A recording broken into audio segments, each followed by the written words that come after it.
사도신경으로 신앙 고백 드림으로 새벽 예배 시작합니다. 전능하사 천지를 만드신 하나님 아버지를 내가 믿사오며 그 외아들 우리 주 예수 그리스도를 믿사오니 이는 성령으로 잉태하사 동정녀 마리아에게 나시고 본디오 빌라도에게 고난을 받으사 십자가에 못 박혀 죽으시고 장사한 지 사흘 만에 죽은 자 가운데서 다시 살아나시며 하늘에 오르사 전능하신 하나님 우편에 앉아 계시다가 저리로서 산자와 죽은 자를 심판하러 오시리라. 성령을 믿사오며 거룩한 공회와 성도가 서로 교통하는 것과 죄를 사하여 주시는 것과 몸이 다시 사는 것과 영원히 사는 것을 믿사옵나이다. 아멘. 이 아침에 우리에게 주시는 하나님의 말씀은 출애굽기 6장 14절에서 7장 7절 말씀까지입니다. 출애굽기 6장 14절에서 7장 7절 말씀까지. 우리 말씀 찾으셨으면 한 목소리로 같이 읽겠습니다. 그들의 조상을 따라 집의 어른은 이러하니라. 이스라엘의 장자 루벤의 아들들은 한옥과 발루와 헤스론과 갈미니, 이들은 루벤 족장이요. 시므온의 아들들은 여무엘과 야민과 오핫과 야긴과 소할과 가나안 여인의 아들 사울이니, 이들은 시므온의 가족이요. 레위의 아들들의 이름은 그들의 족보대로 이러하니 게르손과 고핫과 무라리요. 레위의 나이는 137세였으며 게르손의 아들들은 그들의 가족대로 림니와 시므이요. 고핫의 아들들은 아므람과 이스할과 헤브론과 우시엘이요. 고핫의 나이는 133세였으며 무라리의 아들들은 마흘리와 무시니, 이들은 그들의 족보대로 레위 족장이요. 아므람은 그들의 아버지의 누이 요게벳을 아내로 맞이하였고 그는 아론과 모세를 낳았으며 아므람의 나이는 137세였으며 이스할의 아들들은 고라와 네벡과 시그리요. 우시엘의 아들들은 미사엘과 엘사반과 시드리요. 아론은 암미나답의 딸 나손의 누이 엘리세바를 아내로 맞이하였고 그는 나답과 아비후와 엘르아살과 이다마를 낳았으며 고라의 아들들은 아실과 엘가나와 아비아삽이니, 이들은 고라 사람의 족장이요. 아론의 아들 엘르아살은 부디엘의 딸 중에서 아내를 맞이하였고 그는 빈느하스를 낳았으니, 이들은 레위 사람의 조상을 따라 가족의 어른들이라. 이스라엘 자손을 그들의 군대대로 애굽 땅에서 인도하라 하신 여호와의 명령을 받은 자는 이 아론과 모세요. 애굽 왕 바로에게 이스라엘 자손을 애굽에서 내보내라 말한 사람도 이 모세와 아론이더라. 여호와께서 애굽 땅에서 모세에게 말씀하시던 날에 여호와께서 모세에게 말씀하여 이르시되, 나는 여호와라. 내가 네게 이르는 바를 너는 애굽 왕 바로에게 다 말하라. 모세가 여호와 앞에서 아뢰되, 나는 입이 둔한 자이오니 바로가 어찌 나의 말을 들으리이까? 여호와께서 모세에게 이르시되, 볼지어다 내가 너를 바로에게 신같이 되게 하였은즉 네 형 아론은 네 대언자가 되리니, 내가 네게 명령한 바를 너는 네 형 아론에게 말하고 그는 바로에게 말하여 그에게 이스라엘 자손을 그 땅에서 내보내게 할지니라.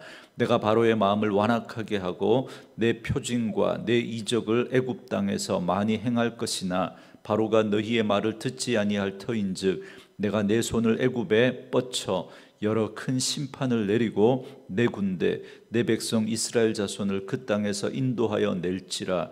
내가 내 손을 애굽 위에 펴서 이스라엘 자손을 그 땅에서 인도하여 낼 때에야 애굽 사람이 나를 여호와인 줄 알리라 하시매, 모세와 아론이 여호와께서 자기들에게 명령하신 대로 행하였더라.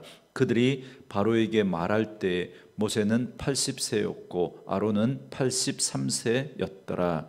아멘. 오늘은 함께 읽으신 출애굽기 6장 14절에서 7장 7절 말씀을 중심으로 애굽이 나를 알리라 라는 제목의 말씀으로 잠시 은혜를 나누겠습니다. 바로에게 거절을 당하고 그리고 이스라엘 백성들에게도 거절당한 모세는 또다시 처음에 하나님의 사명을 거부하면서 핑계를 늘어놓던 그 모습으로 돌아갑니다. 바로에게 다시 가라는 이 하나님의 명령에도 불구하고 나는 입술이 둔한 자입니다 라고 하면서 주저하고 거절하고 있는 모습을 보고 있습니다. 그럼에도 불구하고 하나님은 모세와 아론에게 출애굽의 사명을 감당하도록 그들을 세워가시는 하나님의 손길을 보여주고 있습니다. 그런데 오늘 본문에 보면 갑자기 족보가 등장합니다. 오늘 본문의 이 족보를 건너뛰고 바로 7장 8절로 넘어가도 이야기의 전개가 전혀 이상하지 않습니다. 아니 오히려 족보가 빠지는 게 훨씬 더 자연스러울 수 있습니다. 그렇다면 여기 갑자기 족보가 나오는 이유가 뭘까요? 먼저 우리가 좀 주목할 건 오늘 본문에 나오는 이 족보는 이스라엘 12지파의 족보가 아니라는 사실입니다. 6장 14절과 15절에 보면 야곱의 장자인 르우벤과 시므온의 족보가 나옵니다. 그리고 16절에서는 셋째 아들인 레위의 족보가 나옵니다. 그러면 당연히 그 다음에는 넷째 아들 유다의 족보가 나와야 할 것 같은데, 그런데 레위 족보에서 그치고는 계속해서 레위의 자손들에 대한 족보만 나오고 있다는 겁니다. 그러니까 오늘 본문의 족보는 레위 족보에 대해서만 말해주고 있다는 겁니다. 르우벤과 시므온을 언급한 건 레위가 야곱의 세 번째 아들이기 때문에 레위의 족보를 소개하기 위해서 그냥 징검다리 역할처럼 잠깐 소개하고 있는 게 지금 르우벤과 시므온에 대한 그 족보 이야기고, 사실은 이 레위 족보를 지금 이야기하고 있는 거죠. 이처럼 오늘 본문의 족보는 레위 자손의 족보입니다. 그래서 16절 말씀해 보시면 레위는 세 아들들이 있었는데 게르손과 고핫과 무라리입니다. 그리고 그 순서를 따라서 게르손의 아들들이 17절에, 고핫 자손의 아들들이 18절에, 그리고 19절에서는 무라리의 아들들이 나오고 있습니다. 그런데 이처럼 레위의 세 아들을 간단하게 언급한 후에 이제 누구의 족보를 집중적으로 언급하고 있냐면, 여러분 20절과 22절에 보시면 아므람과 아스할과 우시엘에 대해서 말합니다. 이 세 사람은 레위의 둘째 아들인 고핫의 아들들입니다. 그리고 23절에 보시면 고핫의 세 아들들 가운데서도 아므람의 아들들을 또다시 언급합니다. 그러니까 족보가 아래로 내려가면 내려갈수록 다른 집안 족보는 점점 제외되고 한 사람에게로 맞춰주고 있는 걸 알 수 있습니다. 그게 누구냐면 20절 말씀해 보시면 아므람은 그들의 아버지의 누이요 요게벳을 아내로 맞이하였고 그는 아론과 모세를 낳았으며 아므람의 나이는 137세였으며 그럽니다. 그러니까 결국 이 족보는 레위의 아들들 가운데 고핫에게 집중하고 있습니다. 그리고 그 고핫의 아들들 가운데 아므람에게 또 집중을 하고 그 아므람의 아들인 아론과 모세를 이렇게 말해주고 있는 거예요. 그런데 우리는 더 눈여겨봐야 될 족보가 있는데 23절 말씀해 보시면 아론은 암미나답의 딸 나손의 누이 엘리세바를 아내로 맞이하였고 그는 나답과 아비후와 엘르아살과 이다마를 낳았으며 그럽니다. 모세와 아론의 족보를 이렇게 딱 집중해서 이야기하고 난 다음에 그 중에서도 아론의 족보를 계속 이야기합니다. 더군다나 25절에 보시면 아론의 네 아들 가운데 셋째인 엘르아살의 족보를 또 말해주는 걸 볼 수 있습니다. 그러니까 결국 이 족보는 모세와 아론을 이렇게 딱 찾아내고 난 다음에 거기서 또 특별히 아론을 더 집중해서 말해주고 있다는 겁니다. 레위 자손 가운데 이렇게 아론과 모세의 족보를 찾아내고 그 가운데서도 아론의 족보를 이야기하고 있는데, 그렇다면 왜 모세도 아닌 이 아론을 더 이렇게 집중해서 이렇게 족보를 말해주고 있냐라는 겁니다.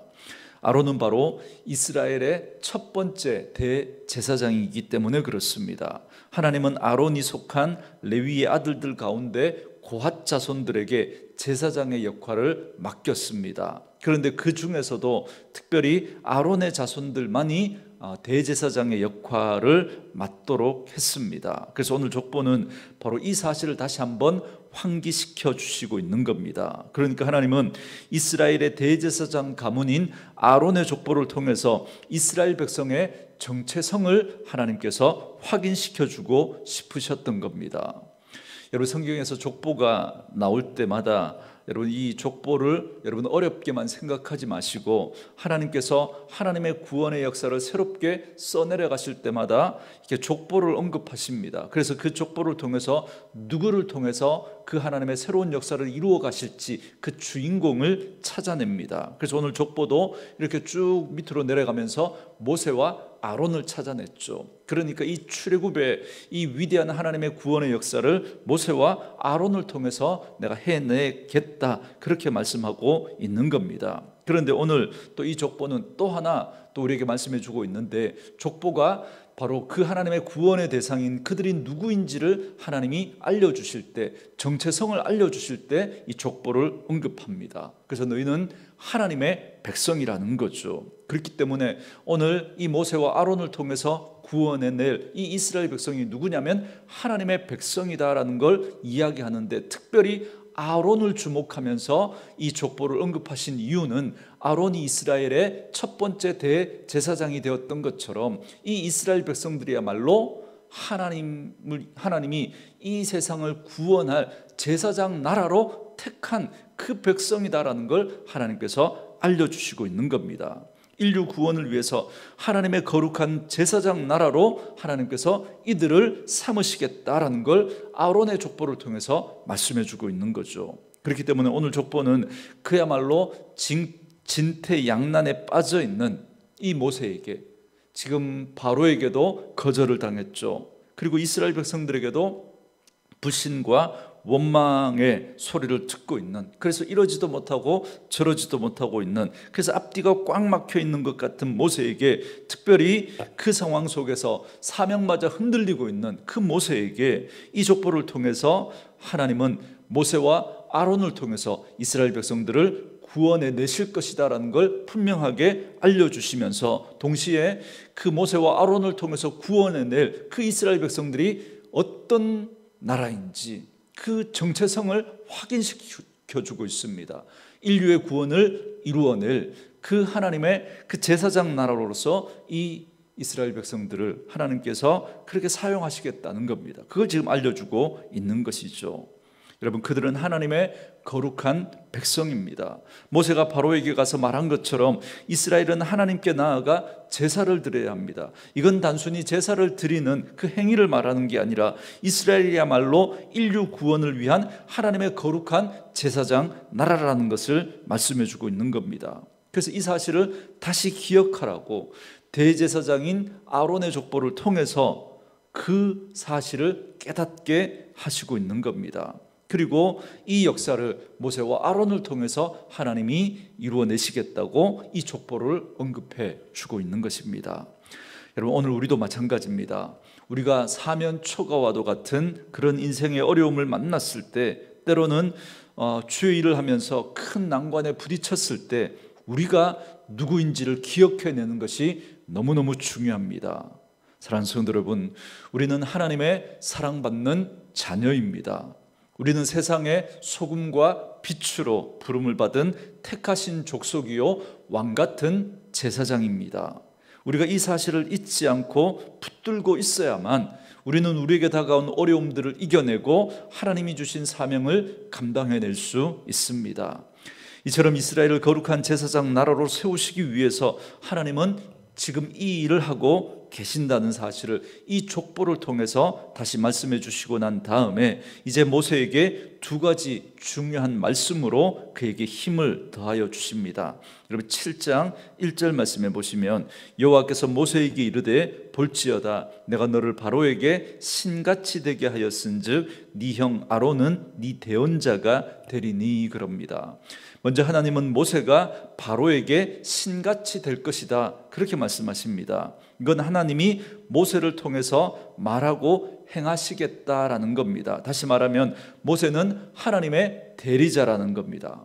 모세를 하나님의 대리자로 세워서 하나님이 그 일을 행하시겠다는 거죠. 그런데 바로는 애굽 사람에게 신과 같은 존재입니다. 그래서 하나님은 바로가 아니라 모세를 통해서 하나님이 참 신이라는 걸 보여주겠다는 거죠. 지난번에도 말씀드렸죠. 이건 모세와 바로의 대결이 아니라 하나님과 그 바로 배후에 있는 그 어둠의 세력과의 대결입니다. 그래서 지금 그 어둠의 세력의 대리자인 바로와 하나님의 대리자인 모세를 통해서 누가 참신인지를 보여주겠다는 겁니다. 또한 바로에게 모세가 하나님이라는 사실을 뒷받침해 줄 또 하나의 사실이 있습니다. 2절 말씀에 여러분, 내가 네게 명령한 바를 너는 네 형 아론에게 말하고 그는 바로에게 말하여 그에게 이스라엘 자손을 그 땅에서 내보내게 할지니라 그럽니다. 하나님은 아론을 모세의 대언자로 세우십니다. 여러분, 대언자는 선지자를 말하는 거죠. 왜냐하면 하나님은 선지자를 통해서 말씀하시기 때문에 그렇습니다. 그래서 이처럼 모세도 아론이라고 하는 그런 선지자의 역할을 하는 그를 통해서 말하게 하시겠다는 겁니다. 그래서 이를 통해서 모세는 바로 앞에서 하나님처럼 될 것을 말씀하십니다. 그러니까 이 말씀은 하나님의 건의와 하나님의 능력으로 하나님이 모세와 함께 하시겠다. 그래서 애굽 가운데 하나님이 참 신이라는 걸 분명히 드러내시겠다 말씀해 주고 있는 겁니다. 모세를 통해서. 또한 하나님은 바로의 마음이 완악하게 된 것도 다 하나님의 뜻 가운데 있음을 말씀해 주고 있습니다. 여러분 3절에 보시면 하나님은 바로의 마음을 완악하게 하셨다 그럽니다. 놀랍게도 바로의 이 완악함조차도 하나님의 섭리 가운데 있다는 겁니다. 그리고 그 이유를 이렇게 말씀합니다. 5절 말씀에 내가 내 손을 애굽 위에 펴서 이스라엘 자손을 그 땅에서 인도하여 낼 때에야 애굽 사람이 나를 여호와인 줄 알리라 하시매 그럽니다. 그러니까 하나님은 바로의 완악함을 통해서 오히려 그것으로 이스라엘 자손들과 애굽 사람들에게 하나님 자신을 드러내실 것이다 말씀하고 있는 것이죠. 이게 무슨 말이냐면 만약에 바로가 쉽게 순순히 이스라엘 백성들을 내줬다면 애굽 사람은 물론이거니와 이스라엘 백성들조차도 하나님을 제대로 알지 못했을 겁니다. 출애굽이라고 하는 하나님의 놀라운 구원의 역사가 하나님의 능력으로 된 게 아니라 그냥 어쩌다 보니까 그렇게 된 것처럼 그렇게 생각했을 겁니다. 그렇지만 잘 아시는 것처럼 바로가 완악하면 완악할수록 오히려 하나님의 능력은 더 강하게 나타납니다. 그래서 바로가 완악해질수록 그 하나님의 더 큰 능력이 모세에게 임하게 됩니다. 그렇기 때문에 여러분 그 모세를 통해서 하나님이 어떤 분이신지 이스라엘 백성들에게 그리고 애굽 사람들에게 분명하게 드러내셨던 거죠. 그러므로 사랑하는 성도 여러분, 오늘 앞뒤가 꽉 막힌 것 같은 이러지도 못하고 저러지도 못하는 깊은 절망과 낙심 가운데 있는 모세를 일으켜 세우신 하나님의 섭리를 꼭 기억하십시오. 하나님은 오늘 우리에게도 동일한 은혜로 역사하고 계신 줄 믿습니다. 그런 일들을 당할 때 먼저 우리가 누구인지를 기억해 내십시오. 사랑하는 성도 여러분, 우리는 하나님의 그 나라의 족보에 편입된 거룩한 하늘 백성이라는 사실을 꼭 기억하십시오. 또한 하나님이 우리와 영원히 함께 하십니다. 여러분, 이건 성경의 약속이고 여러분, 성령님이 우리 안에 임재하심으로 이루어진 은혜입니다. 뿐만 아니라 악하고 어두운 시대 속에 살아가지만 그래서 억울하고 지는 것 같고 손해보는 것 같은 그런 일들을 우리가 당하기도 하지만 그러나 하나님은 이 모든 것까지도 합력해서 당신의 선한 뜻을 분명히 이루어 가신다는 사실을 꼭 기억하십시오.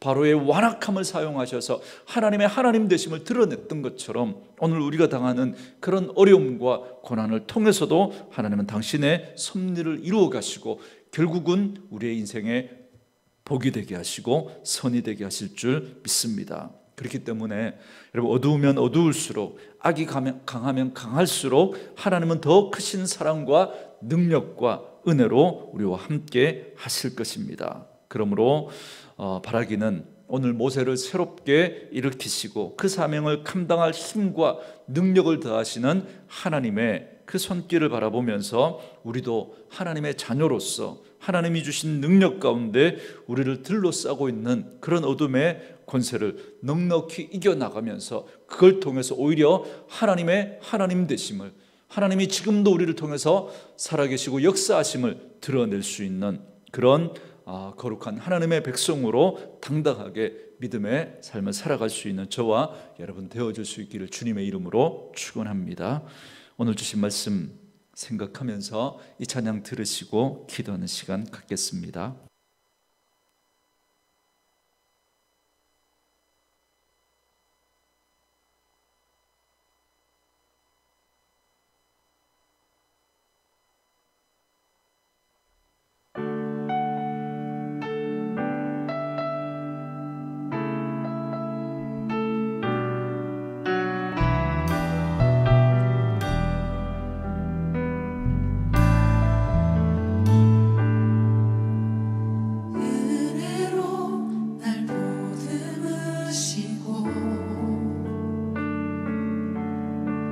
사